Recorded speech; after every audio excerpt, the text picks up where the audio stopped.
Welcome back to The Advisor. Please do not forget to like and subscribe so we can continue to be providing you with amazing content. If you want your brand to sell in the blink of an eye, lean in. And you better lean in hard because this is the last episode of his Think Blink series, which is based on his new book, Think Blink Manifesto, creating deep, lasting emotional brand connections in the blink of an eye. What you should do is go back and listen to the series again and again and again and again so you can truly learn all of these Think Blank secrets. So, back with us is Jean Pierre or JP, and I've grown to truly admire this beautiful human. His energy jumps through the screen, and he's been so generous in sharing his expertise with the world. So, JP's back to show us exactly how brands win that split second yes. So grab a pen. This is the Think Blink playbook. So today he's going to be tying in all of the seven tenets, which we went through from episode one till now. And I'm excited to bring him here. So welcome back. Thank you very much, Lisa. I'm excited to be back and wrapping up, which has been a lot of fun, the going over the seven tenets. And today I'm hoping to kind of put a bow tie around how those insights line up with how they can bring that to life for their brands or their organization or their business. Yeah, I woke up today and it was bittersweet because I was really excited to hear what you had to say about all the seven tenets and bringing them to life. But it was our last episode together in the series, so it was really sad. It's been a lot of fun. We'll be able to relive it via the videos. Yes, that's what I said again and again and again. Exactly.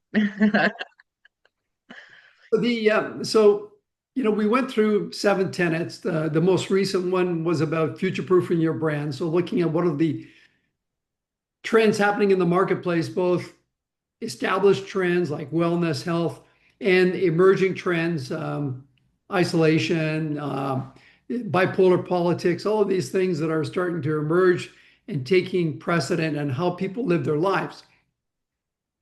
But taking those seven tenets and leaving them as tenets is kind of half the opportunity for a brand. The real opportunity is to take those tenets and apply them to their business. And so I'm going to walk through some of the different steps that individuals listening to this podcast can apply to their business.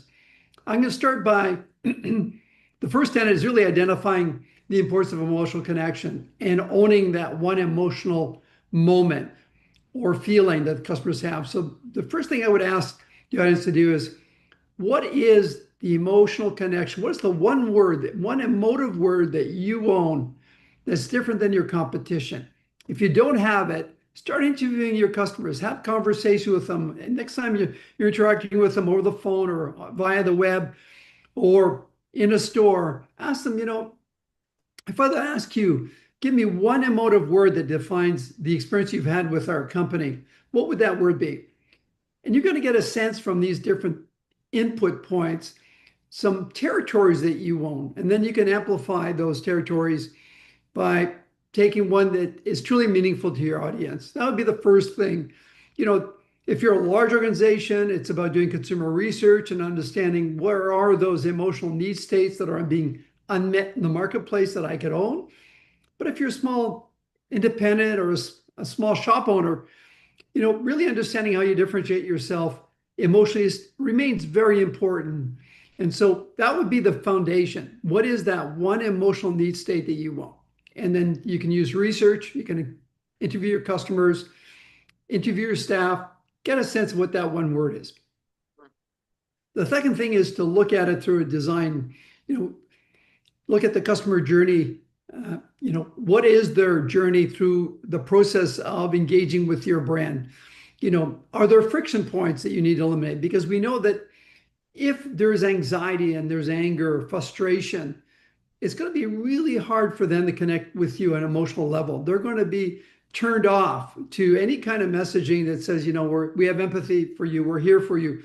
If they're having trouble in the simplest purchases, your app doesn't work properly or your website is slow. These are all factors that add to anxiety, and you want to eliminate those anxieties. So Step number two is look at the entire customer experience with your brand. When do they engage with you? Where do they engage with you?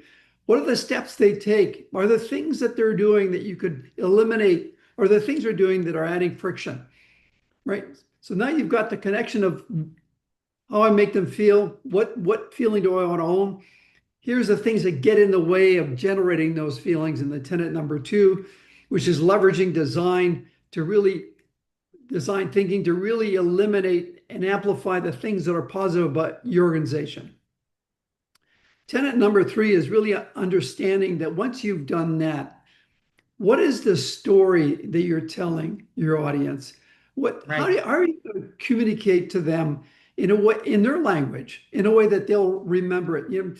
It's important to understand that we, as human beings, are really good at remembering three things. Fourth thing, not too good. Fifth, Uh-huh. really bad. You get the Yes. seven, you lost. And so, it's like somebody gives you a phone number. You remember the first three digits of the phone number, but the other numbers, good luck.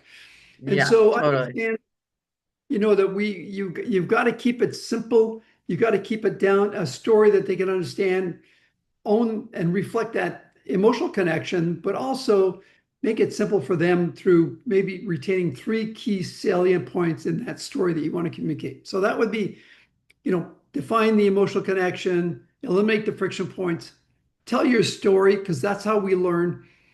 And then from there, understand who your audience is, right? So who is your core target group? Is it young, old? What's their lifestyle needs? What's their behaviors? Your core target group could be someone who puts a lot of value in saving time. And so slowing down the process for them is the worst thing you can do. So Yeah. understanding the context in which they live their lives and the way they want to be serviced is really important, because once you've answered their needs, we were doing some research for a large hardware chain, and we're trying to get the consumers to spend more, and we were interviewing them as they're shopping, and they said, I come here on a mission. If it takes me Mm. 12 minutes to find that one item I came on that mission, I buy that item and I leave.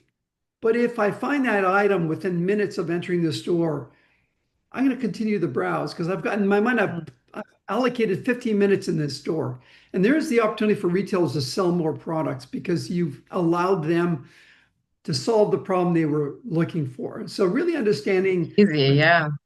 yeah, the personas, we call them personas, that define their demographics, psychographics, their behaviors, their lifestyle. All those things play an important role. And if you're a small independent, just ask questions. Look, Mm. connect it. Look at their behavior. Start grouping them into buckets. You can go online and look at, there's lots of literature on our website, www.sld.com, where you can actually see a workbook on how to create personas. So from there, you want to create a sense of belonging. Now that you've told them the story, you've owned the emotional connection, you've eliminated the friction points, now how do you engage them as part of the community? And that's where your social media platform plays an important role. Your employees play an important role because they're part of the community. How do you amplify that one emotional connection that you have with your consumers? How do you amplify that through social media, through community, a sense of creating a sense of community through community commitment? It's interesting. We did this big study on the banking industry, and what we found out was that a bank's commitment to the community trumps the quality of the products, the level of service, and the convenience of the bank, because they've It trumps it. Okay. Yeah. Whoa. become table stakes. What's driving growth is a bank's commitment to the community. And I would say that that applies to everyone. There's a huge growing sense of loneliness happening. You'd think social media would solve that, but Lisa, they Yeah. didn't. It's actually amplified a sense of isolation, and anxiety, which is leading to mental illness, which has now been defined as a pandemic. And so Yeah. a community where people can belong and share stories is really, really important, because that flips their narrative from you talking to them talking to your customers. They become brand Right. ambassadors. So that's a sense of belonging. Then once you define that sense of belonging, it is then the opportunity of converting those customers into brand ambassadors. And then the last two tenets is really about how do you ensure that this exercise, this process is delivered consistently through time, because a brand is a promise delivered consistently over time. So how do you ensure this experience, these different tenets support that customer journey, knowing that there's going to be changes that are going to disrupt your business in the future, understanding that, how do you avoid those changes, those disruptions. And my recommendation, read. If you're a pet store owner, or if you're a pet, manufacturer, pet food manufacturer, look at what are the trends in fashion. What are the trends in automotive? Go outside your category, because consumers, we don't tunnel vision based on a category. Our view of pet food is derived from our view of fashion, home styles, Right. nutrition. These all play factors on how we evaluate brands. We call that learned behavior. We learn our behaviors from other industries and we apply to the industry we're shopping in. So really understand, what are those learned behaviors from other industries, and what are those trends that those other industries are going through that may or may not impact your business. And so that would be the seven tenets, activating it, bringing it to life. I think it's really important that you go back and constantly evaluate what you're doing, because the market constantly is changing. You may have established a need state that's reduce anxiety. 5 years from now, let's just hope anxiety disappears and anxiety is no Yeah. longer an issue. So really understand what's going on, and remain relevant, because ultimately at the bottom of all this, the foundation, why would you be doing this, is to remain relevant. Mm. Is to remain relevant with your core target group. That's the most critical thing. You can be a global brand, you can be a startup, remain relevant. Relevancy is the critical factor. Going back to tenet one, you said find one word, one emotion that ties your brand to the bigger picture. How do you choose one? What if you've got three? Like, what do you recommend? Because I know there's people out there, they're like, well, it's this and this. Like, why is it so important to narrow it down so specifically? Well, let me answer your two questions. The first question is, you always have a driving emotional need. It's the dominant one. It's like your sign of the zodiac. It's your dominant sign, but you've got Got it. supporting signs, right? And so those supporting signs support the major emotional need, but Okay. they're not key drivers. And the reason you do that is it's a crowded market out there. We receive 80,000 messages a day. How do you stand out? Yeah. Right? You start by focusing, right? And so when you start diluting by having multiple emotional needs that you're answering, you're diluting your brand, and it's making it harder for you to connect and stand out. And so it's Hmm. really imperative that you own one emotional need and you drive that emotional need. You can have supporting emotional needs, but there's got to be one that's dominant, and it has to be relevant to your audience. It has to be something that they're looking for that currently is not being met in the marketplace or poorly delivered in the marketplace. So that's the important focus. And that's what positioning is all about. When we do positioning for large organizations, we focus on the cognitive and emotional side of the business, but we say positioning is as much what you're going to do as what you're not going to do. And as an Mm. entrepreneur, the challenge isn't what you're going to do, because there's no lack of abundance of those. It's what you're going to Yeah. stop that's going to play an important. Mm. And so that's the insight there. Is that like learning from, leaders, maybe someone that did something that you wouldn't do? So then you take that back and then you apply the right way that you perceive things to your own business? Is that kind of the, Yeah, or it's, you know, what simple. Why did you come here? Like, why are you shopping here? You've come here numerous times, Mrs. Customer. What is it that's driving you to come here? What is it that we're doing well? And and mm, and what is if I ask you in words, emotional words, what's the feeling we generate when you come to us? They may say, well, I got empathy, I mean, recognition. You guys recognize me. I like the familiar faces. I feel like I'm part of your community. Things like that are really important to understand because those are things, if they're meaningful to them and you're delivering it, amplify it. Make sure that you're delivering it and you're communicating it effectively. Yeah, brands are, man, they've got competition these days because I see like the same product with a label that's been altered just slightly and it looks the same. So it's incredibly challenging. There are so many people doing similar things. Copycats. Yeah, there's a cycle in, Copycats. Yes. yeah, it's a cycle in branding. And so the cycle starts with you have an innovative product. Typically, it's focused on features and benefits. It cleans faster, cleans, quicker, all of this great functional things. And then you launch the product, and typically, historically, you would have a 10% market share. You would lead the industry because you introduced the Kleenex, you introduced the category to a new way of doing things.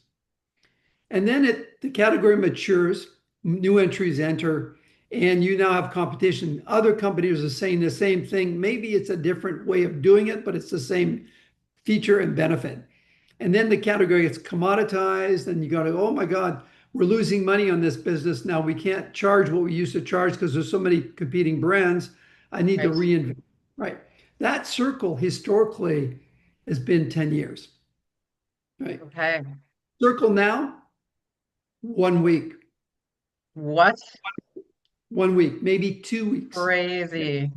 Yeah. So the ability of competitors to duplicate or copycat your features is happening at such a rapid pace now. So competing on functional benefits, on features, you can't sustain that anymore. You're lucky if you have a month of competitive advantage. And so owning though that Crazy. emotional connection is hard to replace. Once you have that emotional connection, with the customer. It is very, very hard for a competitor to replace that. Volvo, what do they own? What's the emotional connection of Volvo? It's safety. Is there any other car talking about safety? Yes, but who owns it? Volvo. Right. Staples, easy. Yeah, you know what? Office Max could say easy, and some other retail could say easy. They own it. That's the emotional Okay. connection, and they own it. Right? Apple, think differently. It's innovation. And so, really understanding what you own and protect what you own and make sure that it's relevant and meaningful is critical. Mm. Do you think that, I mean, you said there's so much competition, and once you're the category leader, then there's hundreds of other brands that start creating similar things. Then you have to reevaluate your what you're charging and what you're offering. Does lowering the cost and price of your product hurt you at all? Because I know for me, when I see a brand suddenly slash the price of what I used to pay, I suddenly in my mind feel like, why is this not as valuable anymore? Yeah, that's a great question. So there are different, pricing strategies. So if you're introducing, for example, if I wanted to be very aggressive, introduce my new book, I offer it for 99 cents.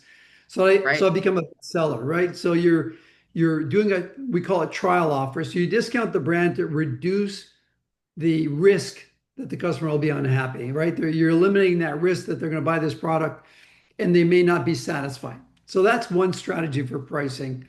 And it's a temporary strategy. It's a trial offer, introduction offer.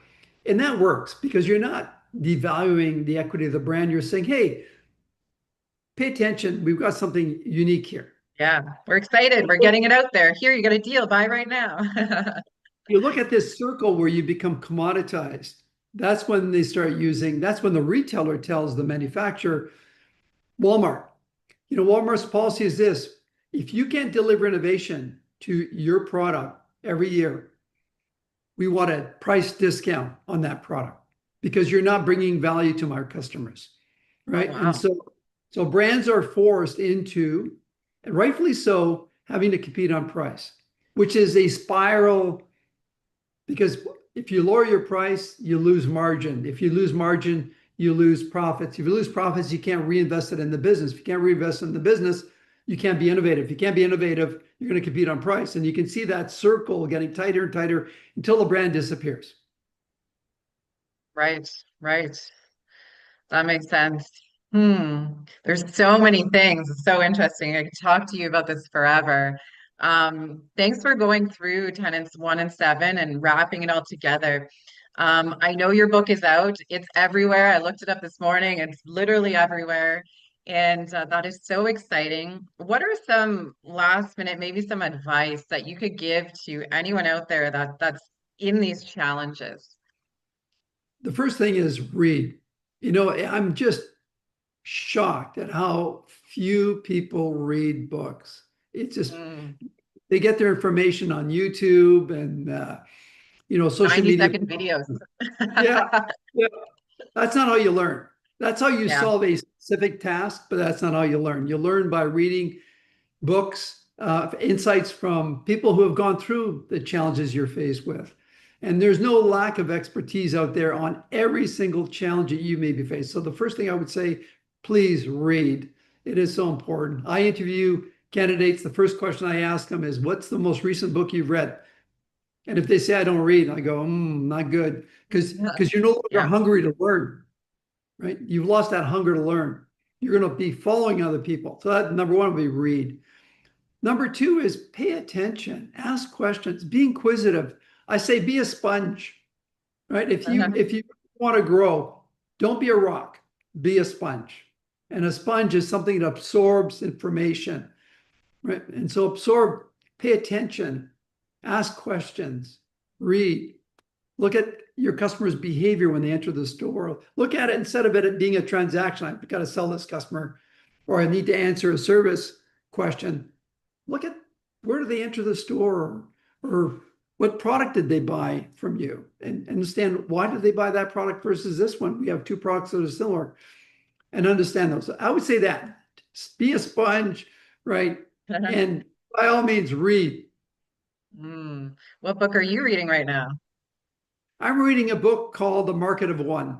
It's a positioning book by a very famous strategist in the UK. It's for design firms, and it's really about as AI changes the landscape, how do you remain relevant? Mm. I'm almost finished it. Wow. Maybe another book is in you yet. What do you think? Oh, I'm sure. Yeah. Yeah, why not? Beautiful. Well, thanks so much for being here today. The time goes by so fast. It's been such a pleasure. Thank you. Thank you, Lisa. Thank you. And thank you for listening.